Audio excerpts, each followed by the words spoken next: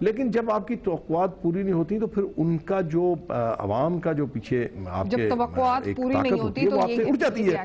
تو پھر یہ فوج اصل پہ ایک جو معاشر صاحب نے بات کی تھی نا, بات وہ اپنی جگہ درست ہے. پہلے ہمیں اپنے آپ کو پہلے ہمیں سیاسی طور پر اور ایک قوم کی صورت میں آگے آنا ایک ڈائریکشن حاصل کریں. شیخ صاحب مجھے موقع دے دیں, بریک لے لیتے ہیں, بریک سے واپس آئیں گے. میں حاجی عدیل صاحب ہمارے ساتھ موجود ہیں, ان سے میں ان کا پوائنٹ آف ویو لوں گی, کافی سینئر رہنما ہمیں اپنے پوائنٹ آف ویو سے آگاہ کریں گے. میرے ساتھ رہیے.